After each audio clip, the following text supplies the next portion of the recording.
Wow. We all know that it is being recorded now. Hey, man. Did you notice when it says this meeting is being recorded and it yells at you, it gives you the choice, continue or leave meeting?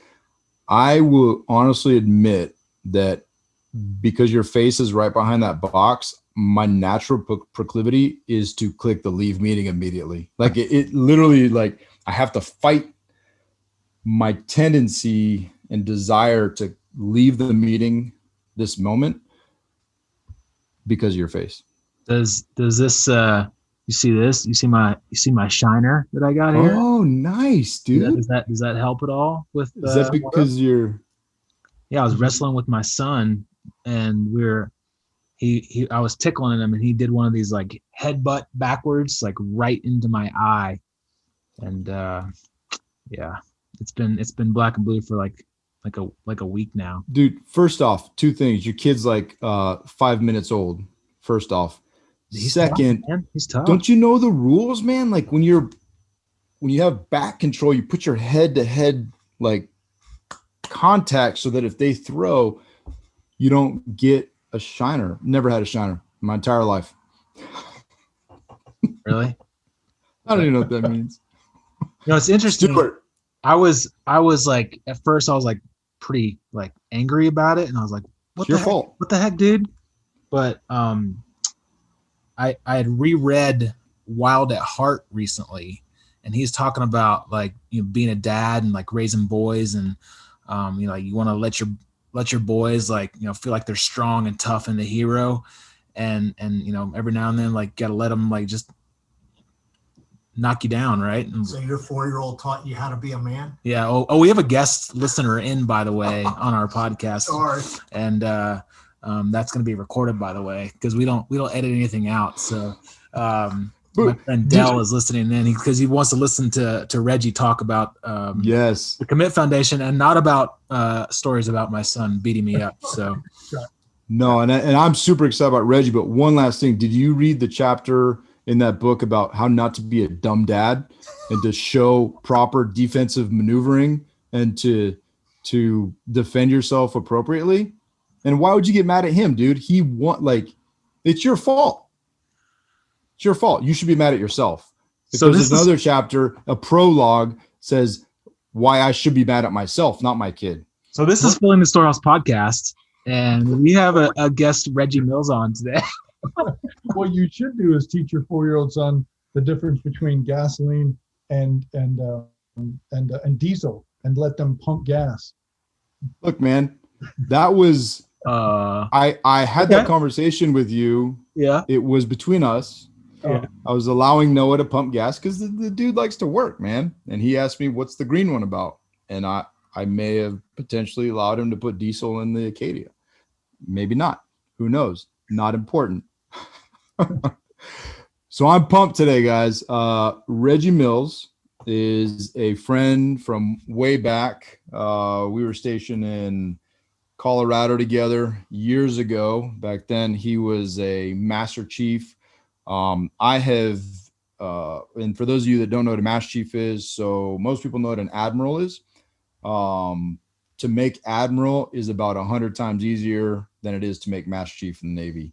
It's the highest enlisted rank in the Navy, and it's the percentage of folks that make it to that. I think 1% of people serve the country.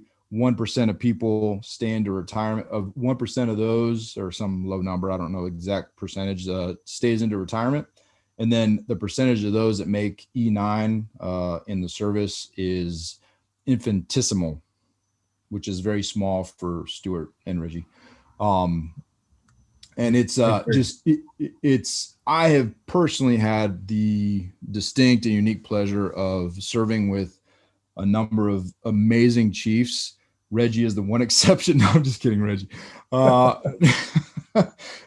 have benefited throughout my career for, just from mentors, not only professional mentors, but personal mentors. And Reggie is at the top of that list for me throughout my career. Just an amazing individual who highly respect his service, but I've also just been a beneficiary of his attention. and sometimes guidance, forceful guidance in how to be a better man, be a better leader, be a better officer. And so Reggie, we're stoked to have you on tonight. It's great to see you, my friend. And we just want to, let you introduce yourself, but also you have a story to tell. And I think it's very beneficial to some of our transitioning military members, not only the reality of a transition out of the military, but also finally achieving your highest and best. And then you work for an amazing organization now. So I turn it over to you, Reggie. I would just like to first thanks to Stu for having me. You're welcome. And I would like you to kind of go over that introduction again, because that's the most, the nicest and most seriousness I've heard from you. So that's good. I think you're progressing. And Thank I'm you. proud of you. Thank you. No, thanks for having me. I'm super stoked to be here to share this time with you guys. And I will echo back, like, our time together in Colorado was great. I think we learned a lot from each other, and just getting to know each other. And I'm very proud, literally, to see where you progressed from the guy who, was it 2008, 2009 timeframe, something around there. So yeah, thank you so much. So yeah, like what Goot said, Reggie Mills, I grew up, my story, I grew up in central New York, joined the Navy. I was one of 7 friends in my senior class that all joined the Navy, seven boys that kind of grew up together. Did the Navy thing, really enjoyed it. I did electronic warfare and cryptology. So electronic warfare is just the collecting signals from radars, right, of ships and aircraft and that sort of thing, of radars. Did that, really enjoyed it. It was really fun. The 90s were fun. It was pretty good. And then climbed the ranks, really enjoyed everything. I deployed to Iraq to support the forces there, that sort of thing. It was fun. Everything was fun. And I think one of the biggest turning points was when I made Master Chief. And then the realization of there wasn't a lot left to do. There wasn't, there was no E10. So for me, that was a big turning point. And then I retired in September of 16. I retired after 23 and a half years, and didn't have a great transition.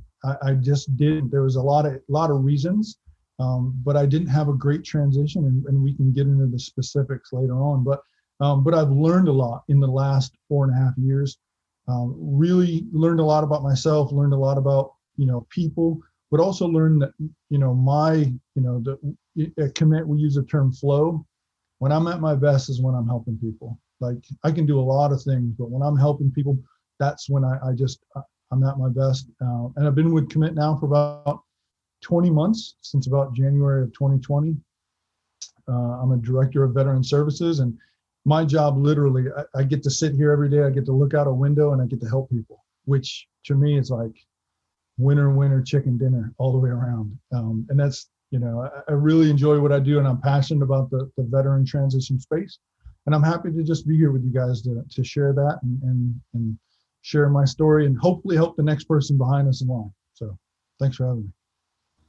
So you opened it up, and now I'm interested to hear a little bit about that transition, about the downside of your transition, and kind of the tough situation that you were in, and give us what you want, but I'm just curious, what happened and why do you think it happened that way? Yeah, that's great. And I can look back and I can laugh at it now, because I've learned but at the time, I'll tell you, it was a lot of confusion. There's a lot of reasons why, but I would tell you that I had poor expectations, but I also didn't know what I wanted from my post-military career. A lot of, I think the expectation from those around me, when you make E9, you can stay until 30 or longer. So there's a lot of people that do that. They may still enjoy their job, that sort of thing. For me, I decided to retire around 23 and a half years. And I had a lot of people that asked me, why are you not collecting that paycheck until 30? And there was a lot of reasons, but for me, it was just kind of my job satisfaction had gone down. I didn't feel like I was making a difference, right? As you climb the ladder, I think there's a lot of hurdles in the way to making a difference to human beings. And so when I retired, and I heard a lot of people say, "You'll be okay." Right? When I told somebody I was retiring, "Oh, you'll be fine. You'll be okay. You're a master chief. You've got a clearance. You'll be fine." And because I had never transitioned out of the military before, I really took that very literal. Like, hey, if 25 people tell me I'm going to be okay, I guess I'm going to be okay. And so, and then there was some ego that came in there of hey, I'm just going to sit back and wait for people to bang down my door and give me six-figure contracts. And that just didn't happen. But I tell people that I was really driving a car, but I was looking in the rearview mirror. I was saying, I don't want any of that anymore. I don't want none of that. But I didn't know what I wanted. And I really didn't have a plan. I didn't have a goal. And the other thing was I didn't ask for help. And that's a big one for me. I didn't raise my hand and say, hey, I need a hand. I need some advice. I need some mentorship. Because I thought, in my own ignorant mind, I thought I was the only person that had these feelings of uncertainty, of fear, of I don't know what I'm going to do. Because as I look back at my military career, and I was telling somebody this the other day, literally from the time the bus stopped at boot camp, right, at basic training, the bus stops, 3 guys get on the bus and start yelling at me. For the next 23 and a half years, there was always somebody there to tell me what to do, what to wear, and where to go. Right? There's an instruction for everything. Right. And so when you get ready to leave, it's like, okay, I get to do anything, but I really don't know what I want to do. And so I didn't have a great plan. I didn't ask for help. And what I figured out in the last 4.5 years, there's so many resources, so many people that will help you as long as you're willing to, ask for help and accept the help. So, but there was a lot of issues. I didn't ask for help. I was egotistical. I believed my own stuff, but I didn't have a goal. So I was just, I was kind of floundering. Funny story along with that. The first job that I applied for was at a greenhouse. I was at a nursery. Nice. I was desperate, right? I was just trying to figure out who I wanted to be and find some success, right? I was like 0-16. And so I get this interview at this greenhouse, this nursery, and I filled out the application, right? It wasn't a resume and a cover sheet and a LinkedIn profile. It was an application. And on it said, are you military? What was your rank? Why did you get out? So I put there, I'm a retired master chief. And it was in a Navy town. So I get the interview, and the 2 older women that are interviewing me. One of them is the business person, right? She handles all the books. And then the other one has like bib overalls and she's like the gardener. And so the woman, she's looking at my application, and she looks up, she said, "You're a Navy master chief and you want to work at a greenhouse for minimum wage?" And if I was being completely honest with her, I would have said, heck yes, just tell me I'm worth something. Just tell me I'm valuable, because that's all I need right now. I just need somebody to believe in me. And she literally said, "What's wrong with you?" and then that broke into like a 3-hour conversation of what was wrong Absolutely. with you. Yeah. Gotcha. I pulled out the scroll and unrolled it and said, all right, starting at the top. Yeah, so it was funny. And then the woman in the overalls is sitting there the whole time, and she's just looking at me. She would grunt every once in a while. And the only thing she said during the interview was, she said, "We work here, right?"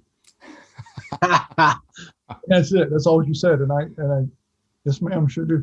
But I can laugh at it now. But looking back, that was a sad situation to go from being the highest enlisted rank in the military to now just being clueless. Like, I just don't know. I just don't know what I don't know, and I need a target to shoot for. So, yeah, that's the start of it. Do you think that we hear a lot of stories like that, and David and I are in our 19th year of our jobs, and starting to transition, and I'm nervous about it. And I feel like that we're both in a pretty good spot, and I'm still like really nervous about it. And still sometimes like, I don't know what I want to be when I grow up. Do I just want to do this real estate thing for the rest of my life? Do you think it's just the transition is so different from being in the military to being a civilian, and there's just such a change like overnight like that? Or is it just people aren't educated on it? Or is it just people make a lot of assumptions that that you're just going to get this great job when you get out because of what you've done in the past? Or is it kind of all of the above, or what? Yeah, I was going to say all of the above. I think that, I think for the most part, the military is pretty easy, right? You show up, you shave, you shine your shoes, you say, yes, sir, no, ma'am. And somebody's going to be there to kind of get you to where you need to be. But I think also that the transition is so drastic. I mean, you think about people that from 17, 18, 19 years old, they're insulated and institutionalized. They have mentors, they have plans, they have, a plan of the day. This is what you're going to do on Monday. This is what you're going to do on Tuesday. And now to leave everything to, potentially if you're living on base, right? You now have to move off the base. You now have to take your uniform off after 15, 20, 25 years, right? Your uniform, your identity, all of your accolades that you wear on your uniform. So there's just a huge shift all the way around. And then, oh, by the way, like the vernacular, right? What can I not say anymore, right? I can't use a knife hand. I can't, right? I can't do certain things that I've been doing for quite a few years. And so there's so much unknown, and it's very daunting to transition and to try to do it successfully, but not really understand. And so I think there's a lot of it, but I think people gravitate towards what they know, right? And the MP, right, the military police or the master at arms, they might gravitate. They might think, well, I'm gonna go be a policeman because that's all I can do, right? They gravitate towards what they know. Or the pilot that goes from being a pilot to go working in airlines. And I don't think we use our imagination enough. We think, what else? And that's one of the things that I've learned at Commit. We ask a lot of what else? What else do you want to do? What else excites you? What else do you find joy in? What else do you want to do? Not just push the easy button, but what do you want to do? And so many great conversations about what else. So there's a lot of stuff that goes into it. It's just a daunting transition. I don't think a lot of people, if you're not military, do a transition like that from 20, 25, 30. I mean, I talked with a guy the other day that had 32 years, right? So 32 years in, he's 60 something years old, maybe 50 something. His whole adult life has been in the military, and it's a daunting task. So, yeah. Yeah, that's interesting.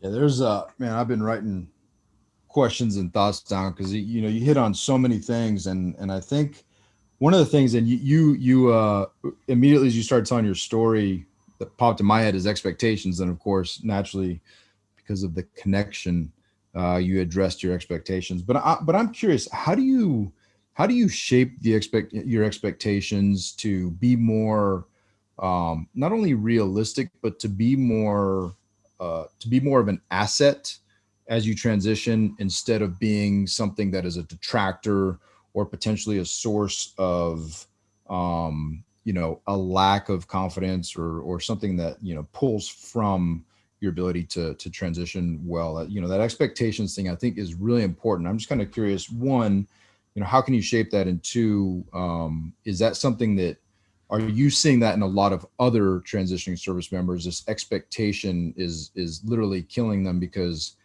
it's potentially not based in reality.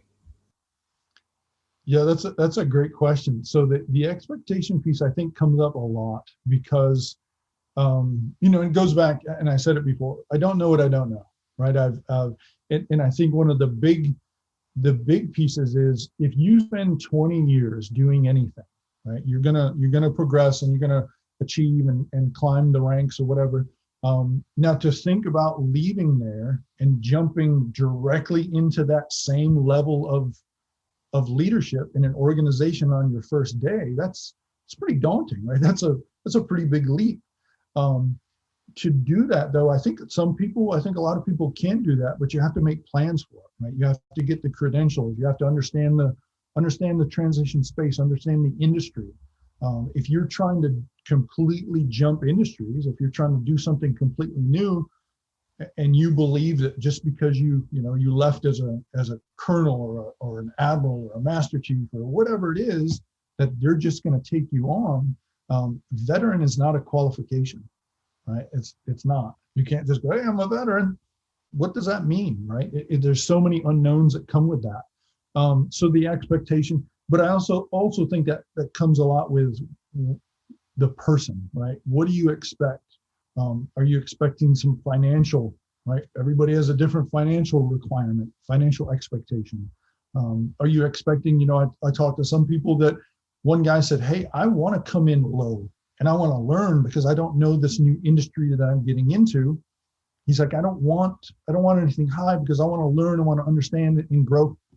So it's understanding. And I think a lot of that goes back to when you decide to retire or transition, right? Are you doing it fast, or is it a 2-year plan? And if it's a 2-year plan, if it's a 3-year plan, there's a lot of unknowns that you can start to fill in those gaps. You can understand, okay, this is the credential I need. If I'm expecting 150,000 in a certain city, right? What do I need to do? How do I market myself? What are the credentials needed for that industry or that organization? And then expectation management comes up a lot, right? I talked with a guy a few years ago while I was teaching the transition assistance program. And he was like, I'm going to make 150,000 or right, 145,000. Well, where he was planning to work probably wasn't a lot of people making 145, 150,000 unless you were, a surgeon, a lawyer, a very high end, but that's what his plan was. So, it's understanding what are you jumping into, right? What's that landing spot and that sort of thing. So Did what that answer your question, good? Yeah, it does. And I think, because what I see is, and you see it too, you see it as, and especially in our line of work. And I always I'm not trying to disparage anybody, but I'm always like, come on, move on. But you see in people's signature block, you see the Navy captain retired, like in the block, and I'm like, man, nobody, I think what we don't realize, and maybe if you stick government, there's a thing, you potentially carry over bona fides, you carry over a reputation, or whether that's good or bad or whatever, and maybe potentially even a Rolodex, but it's this sense. And I've talked to somebody recently about getting out, and they're like, nobody cares that you were a Navy commander, if they even know what a Navy commander or a captain or whatever is. But 2, nobody cares that you're a CO. What is a CO?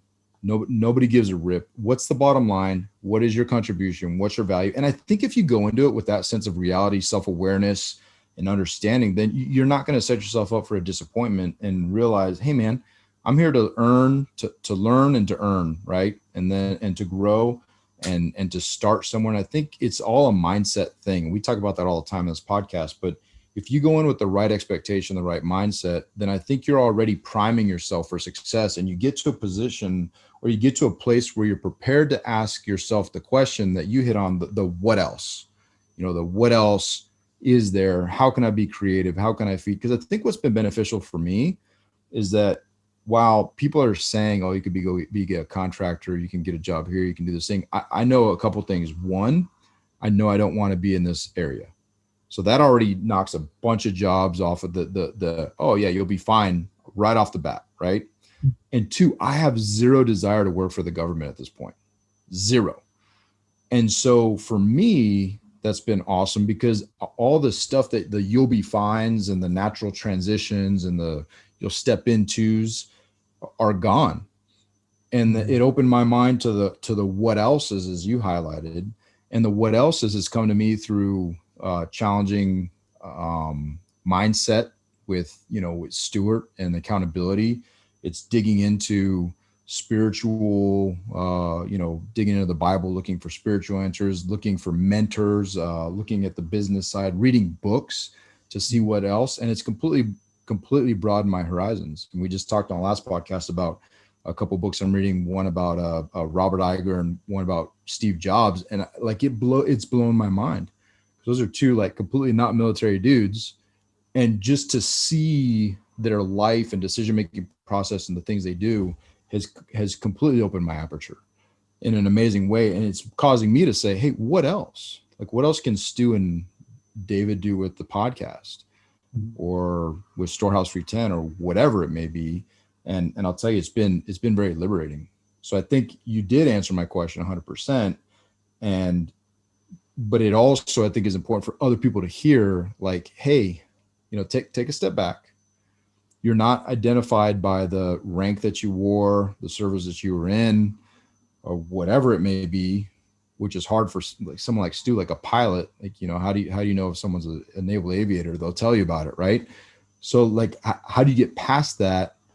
And really, it's so empowering. And that's what I want to really highlight, is that when you get rid of that expectation of what you think you deserve or even are entitled to as a military, you name it, master chief, officer, whatever, there's so much out there, and we have a lot of potential, a lot of skills. And Stu, for fear of taking your question, you asked 2 in a row, by the way, so I don't feel bad. No, before we hit record, Reggie, you and I were talking, and the goal of this podcast was to have David talk as little as possible, and we have already failed. Yeah. Well, I was trying to cut in, but I think he muted me at some point. Man, he just talks. He just talks like.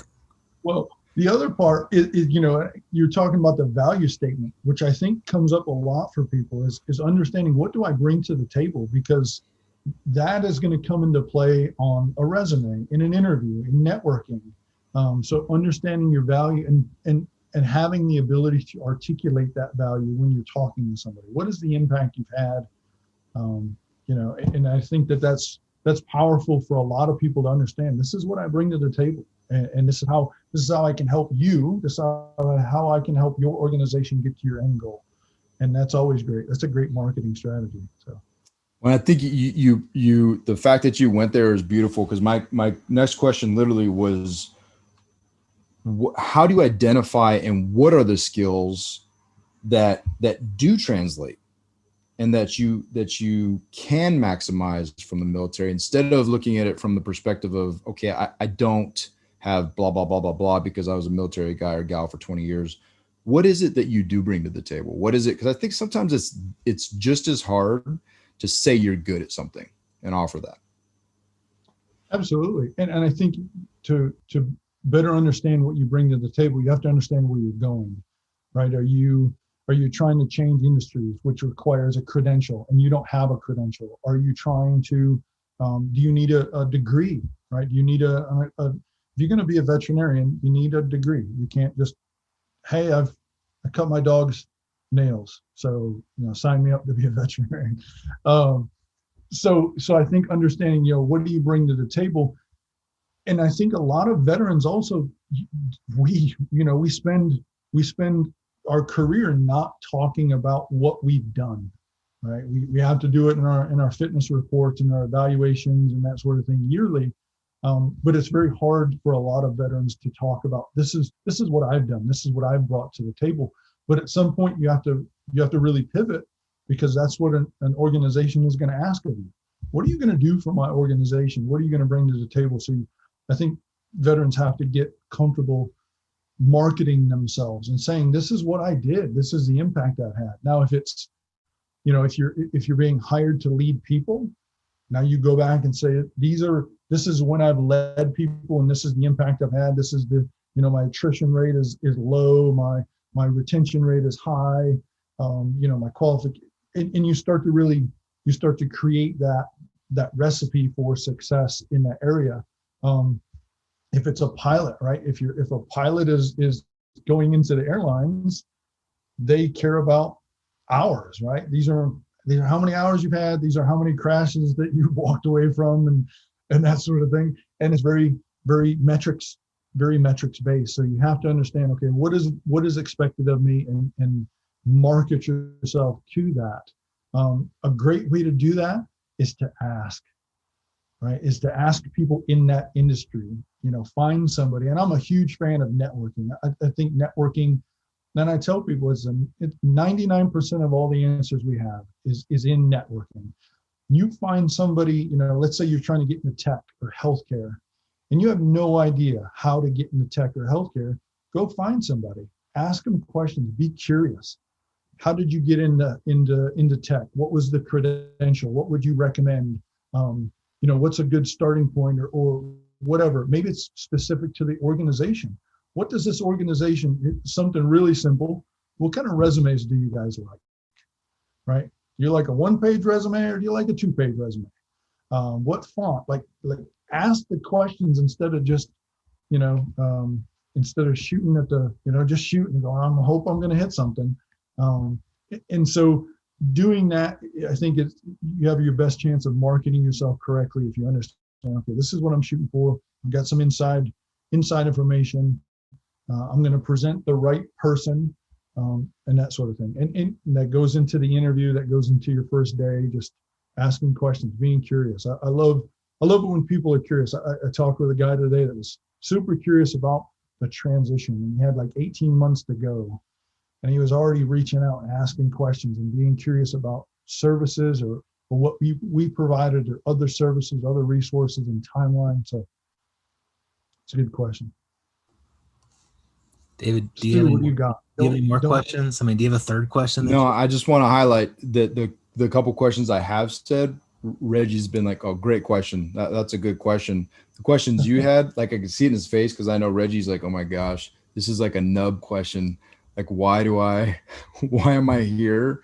And nobody could take you seriously, dude. You got this shiner that we know you got from a 3-year-old, and it's just nobody could take you seriously, dude. So anyways, but no, over to you, Stu. I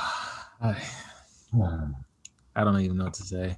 I don't remember like a pay bonus, like a monthly bonus, right? When I was working with him, like they should have said, hey, you got hazardous duty pay. I feel sorry for you, man. I feel sorry that you had to deal with him on a daily basis. You got Dave Gutierrez pay. Like, he's gonna try your patience. Yeah, and he's gonna test your will. Trust me, I know. Every day. Every day. Yeah. You're gonna make you better. You should get an allowance. You should get a special pay for hanging out with me. You're right. Reggie, what about, we do have listeners that aren't military, and what about the spouse who wants to go back to work after taking care of their kids for number of years.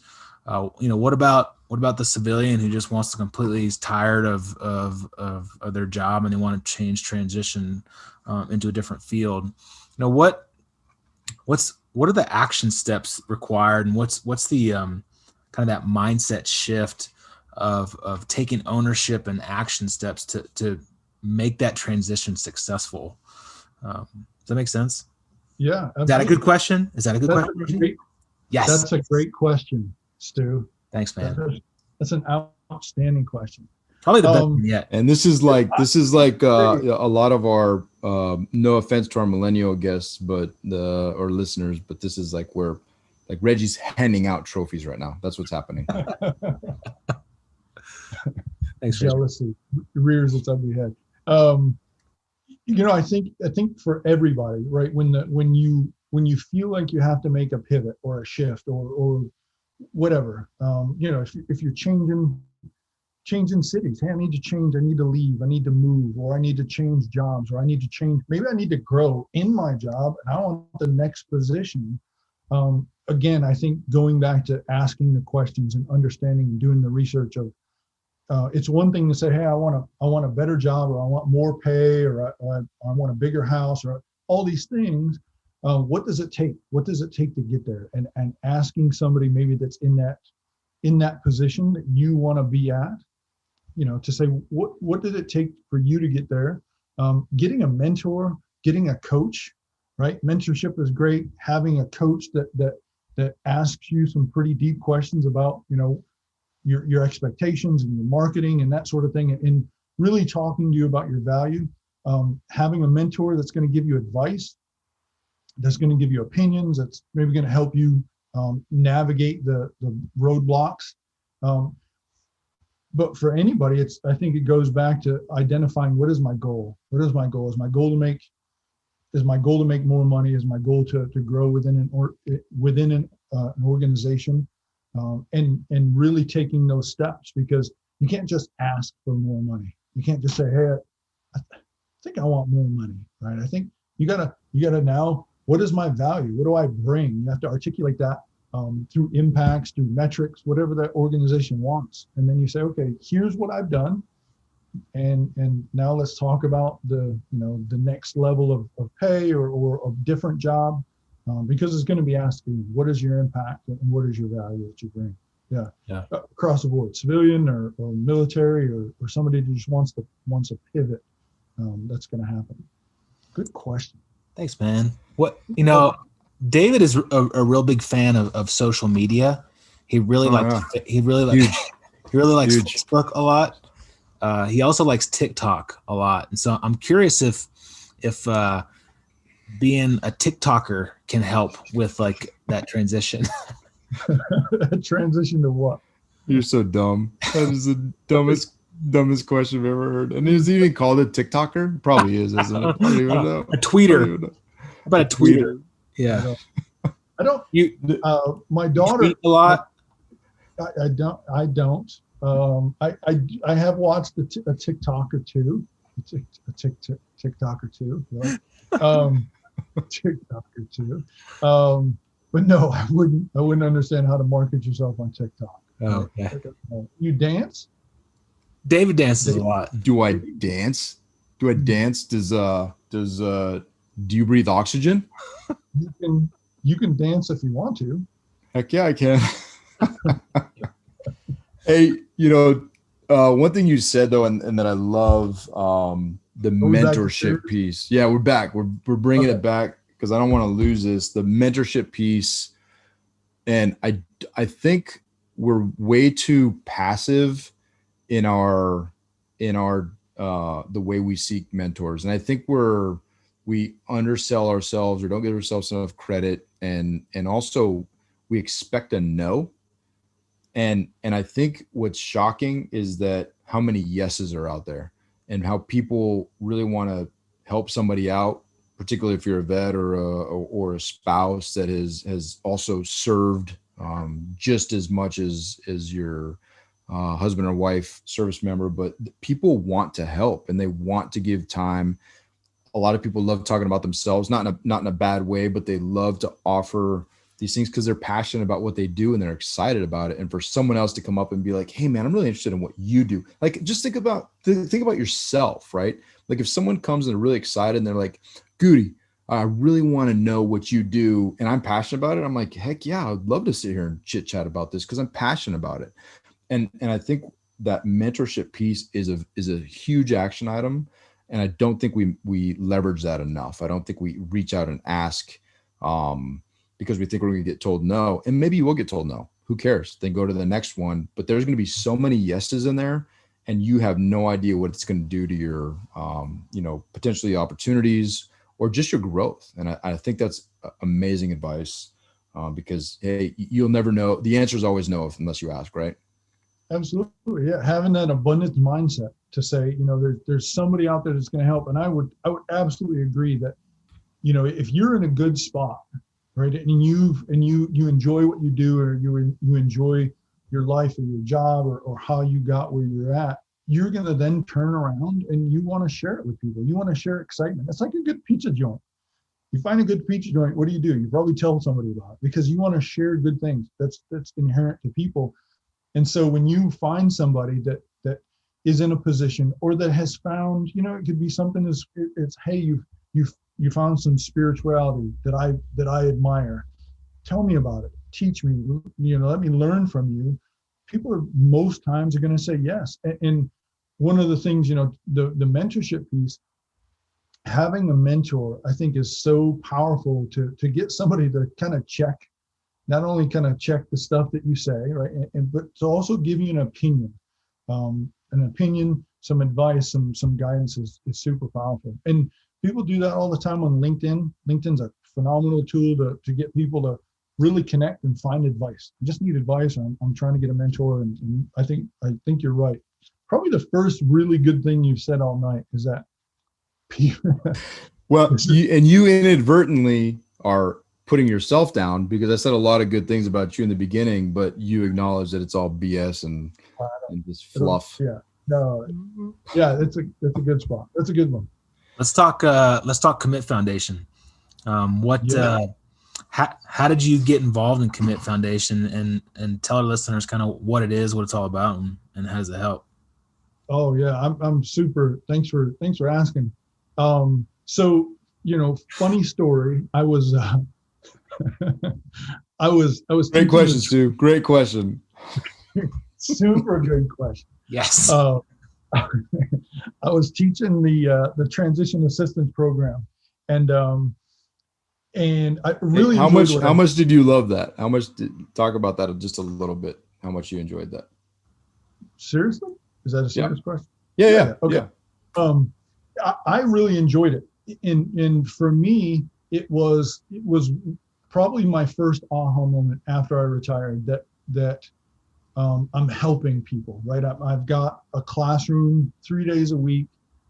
It was the same 3 days of curriculum every week, so it was a bit monotonous, but I really felt like I was making a difference to people, and I was helping them. And to go back to that flow state, that's my jam, right? That's where I'm at my best. The first W-2 that I received, though, right, from being a TAP facilitator, was fractions from what I was making, right, as an E9, as a Master Chief in the Navy, right? But I stayed there for 2 more years, not because I couldn't find anything else, but I came back, and every time that I tried to market myself to a more, a job that paid more, I kept coming back to, will I have the same, job satisfaction? And I stayed there.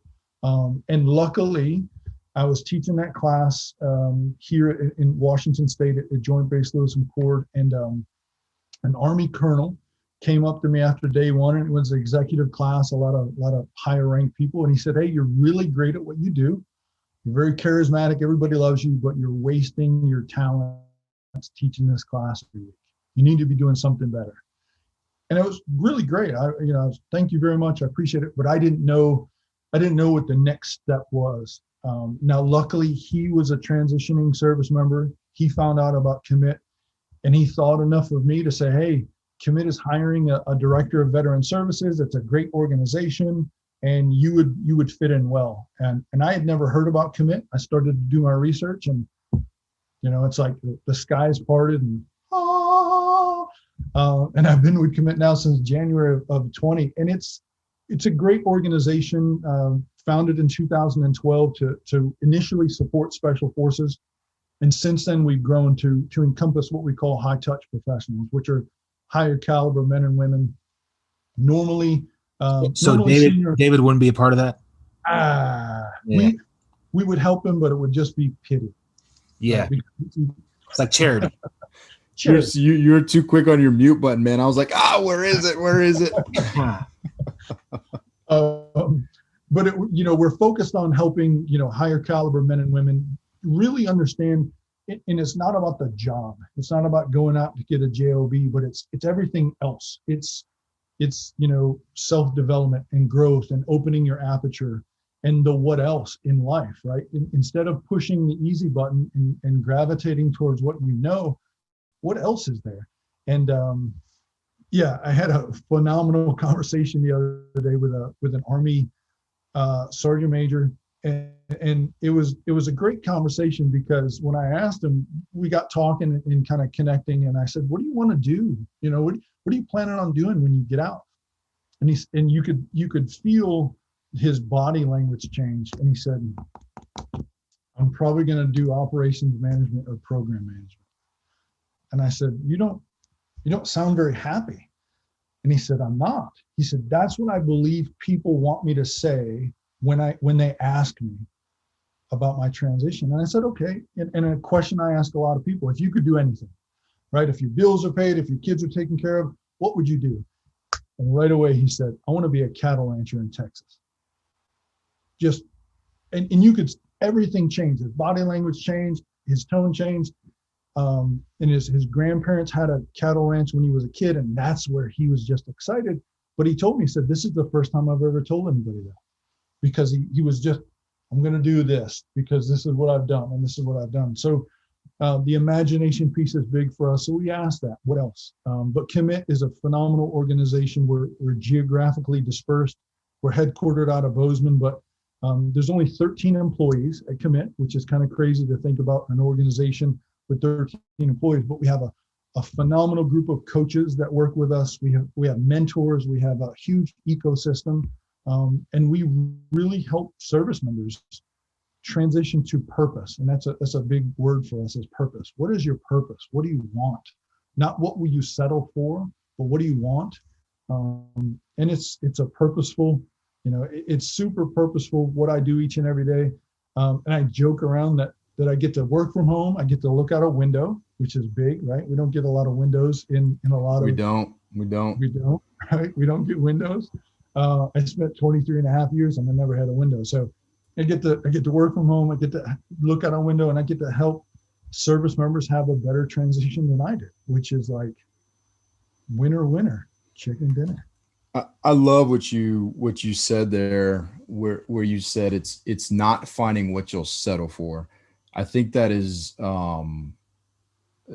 it amazingly captures a lot of when we're transitioning, we're looking at the next thing, exactly what we do, right? And I thank God for, and it's not an unhealthy disdain for government work at all. I think there's amazing Americans doing amazing things in uniform, not a uniform, in our line of work.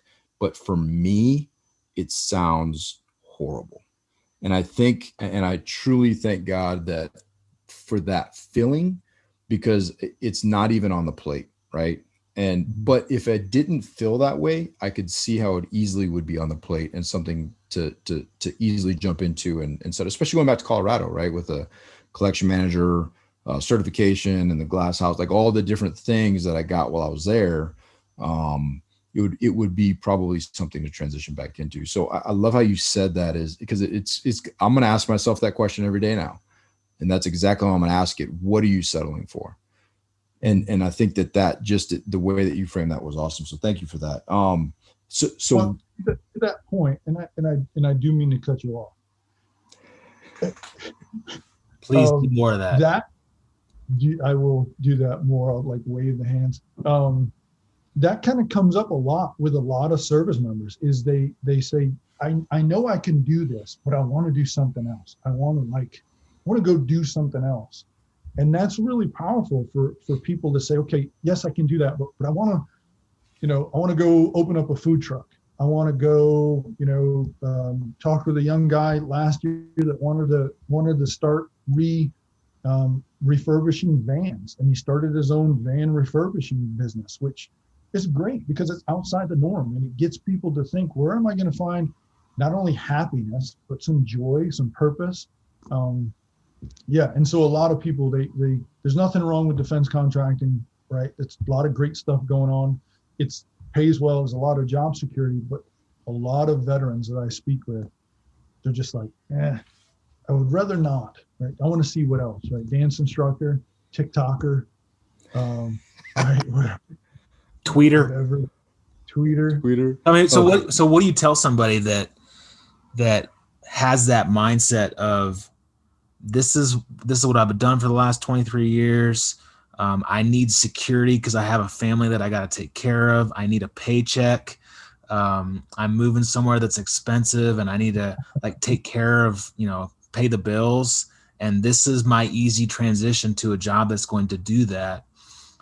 What do you tell that person to help them maybe shift their mindset to help them realize that that's not all that's out there, and that there is maybe something different that you would enjoy doing, that maybe you could make just as much money?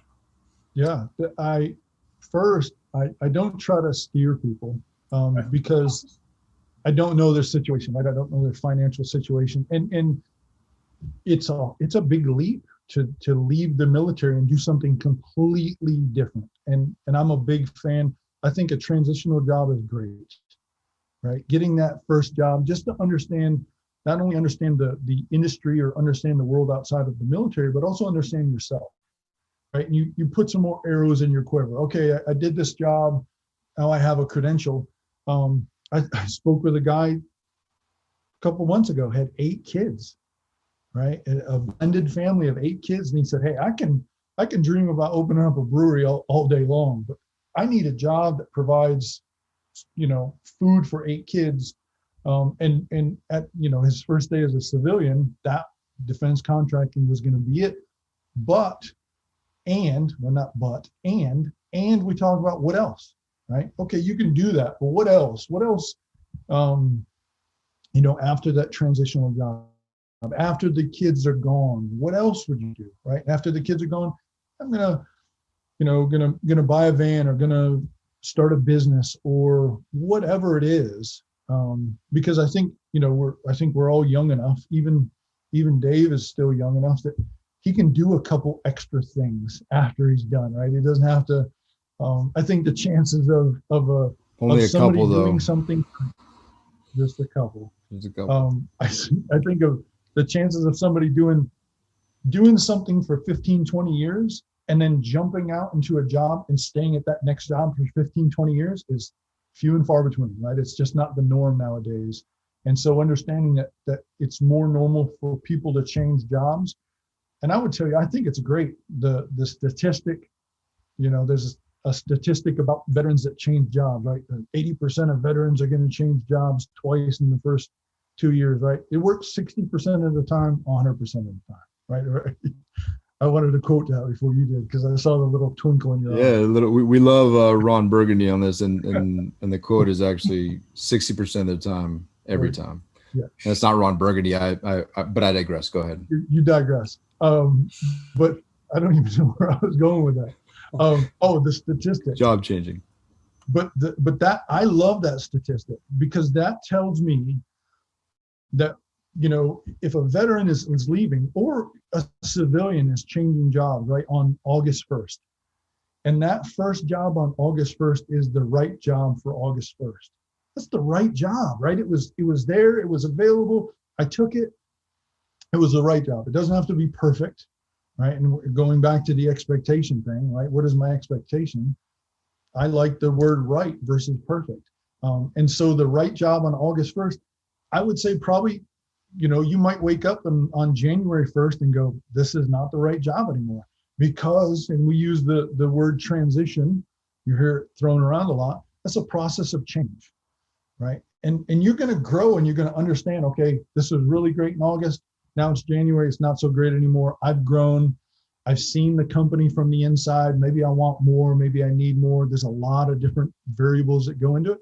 And guess what?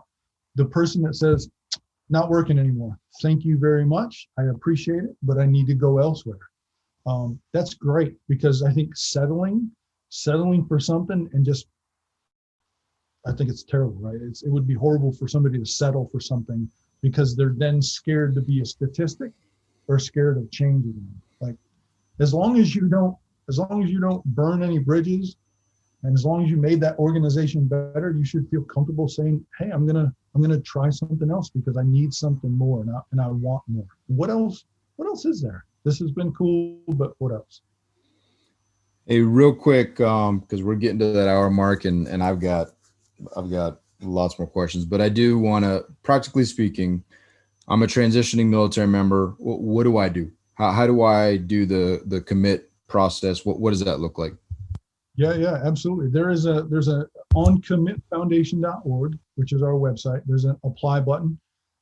There's a pretty deep application that talks about your, what are you looking for? What are your priorities? That sort of thing. It's not just a cut and dry, but it's a pretty deep application. And then that gives us an opportunity to really get to know that person. There's 3 directors of veteran services at Commit. And so we look at all of the applications and we kind of determine how can we best, do they meet our requirements? And then how do we best assist them? And then let's say, Dave, because you're, 20-year guy, you're a commander. Okay, we're gonna call you on the phone. We're gonna talk to you on the phone. You'll get a pre-survey that kind of talks about what are your feelings right now. So then we can understand post-survey and how does that change. And then you'll get a link to schedule with one of the 3 directors of veteran services. We'll get on the phone. Phone calls are normally about 60 minutes. But it's a lot of just getting to know you and understanding where you're at in your transition. And then our job is to meet you there with resources, to talk to you about your timeline, what are your plans, and then assigning resources that help you get to where you need to be. And again, it's not job oriented. It's really opening your aperture, understanding who you want to be, alignment, values, motivations. That work, because that's what they need. That's really what they're looking for. It's, the job is one thing, but being happy, having purpose, that's really hits home for a lot of people. How much did that cost me? Free 99. Not a thing. We're absolutely free. Everything we do is free. We have a lot of great donors and organizations that provide grants. We're a 501c3 organization, and everything that we provide for service members is 100% free. 100% free, 100% voluntary, and 100% self-paced. So there's no agenda. We're not going to cram more stuff on your plate. We're not going to tell you do these things, but it's really, hey, we have these resources. If you think that they're beneficial and you're willing to lean in and do the work on growth on yourself, let's make it happen. And I would say that we have so many people that come away with a better understanding of their landing zone when they make that jump. Good stuff, man. Well, I really appreciate this. It's helped me a lot. David? And probably hasn't helped you much. No, and I think that there's a ton. This is awesome because I think even that we think we know what we want to do, we being Stu and I have grown from our conversations, Reggie and I'm desiring to plug in more deeply, to commit, and just because you have no idea what the ideas that some of you talk to, or maybe there's a connection that because one thing I do recognize about myself is that there's a long way to go, right?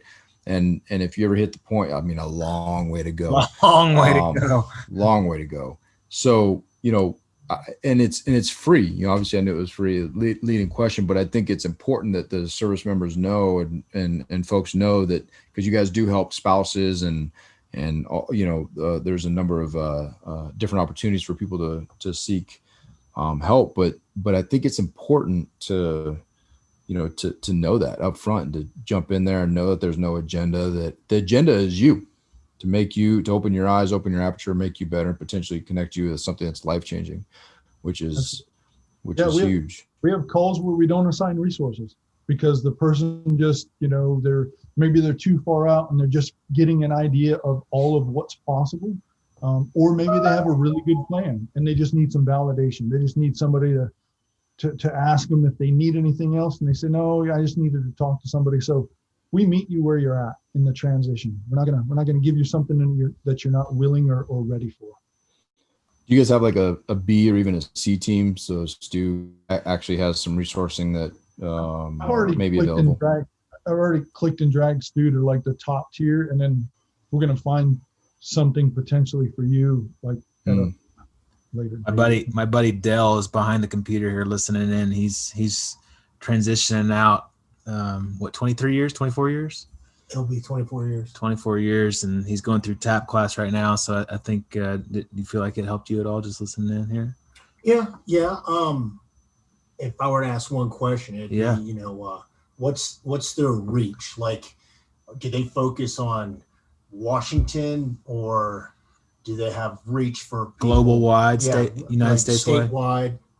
Global, yeah. We do Zoom calls with people all over the world. Yeah, Europe, Asia, everywhere, deployed.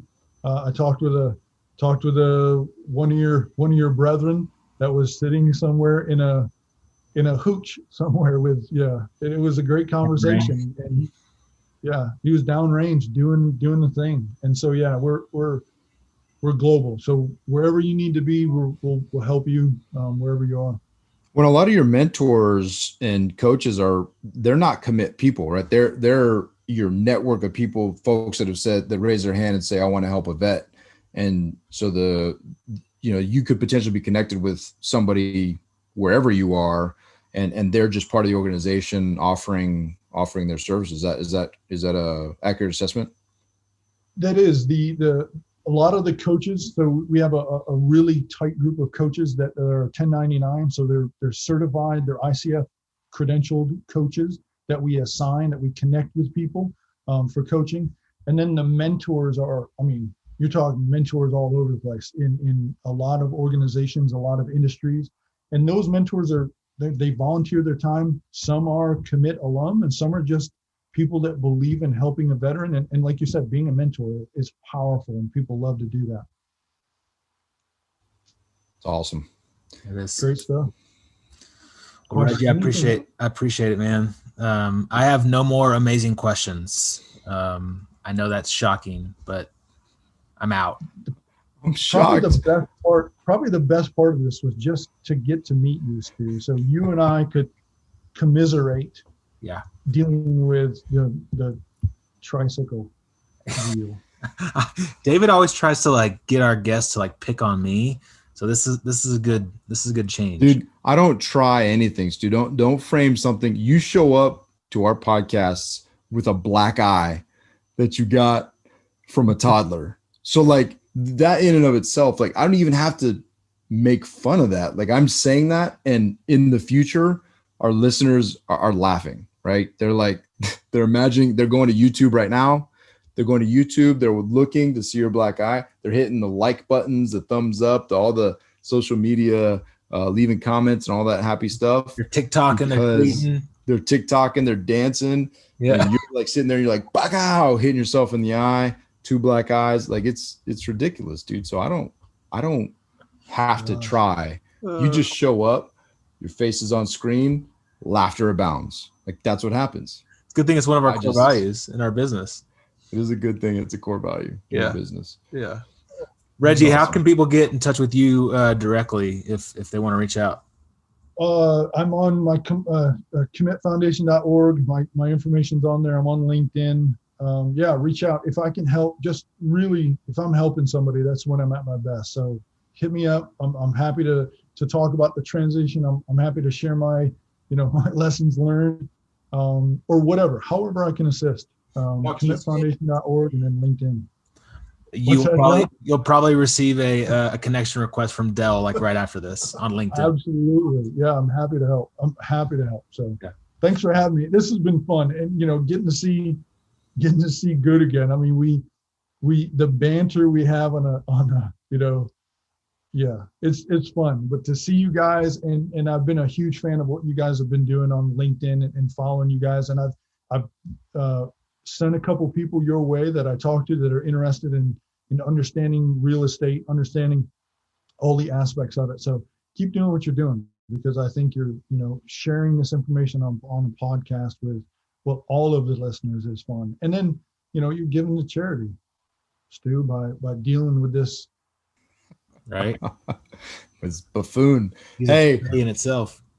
Reggie, thank you, man. I love, when you and I reconnected and you kind of talked me through some of the stuff that you were doing. It was a huge encouragement to me to see, just to celebrate you, to see how happy you were. Cause I know from our time together, your mentorship of me over the years and just your pure joy for helping people out is inspiring.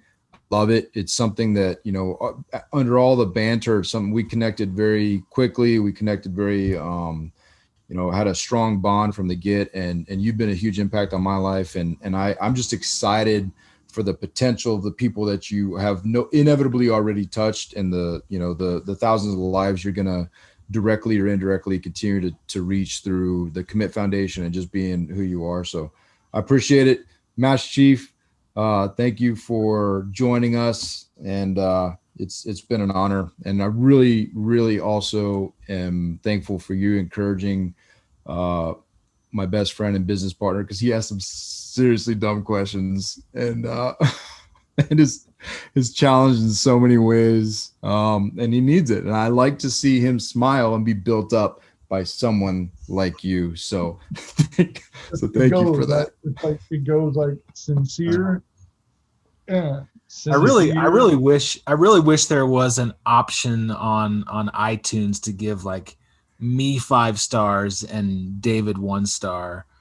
That would be really, really cool. So if anybody knows anybody in iTunes world, Apple world, that could make that happen, where we can like choose different people to give 5 stars to, let's make that happen.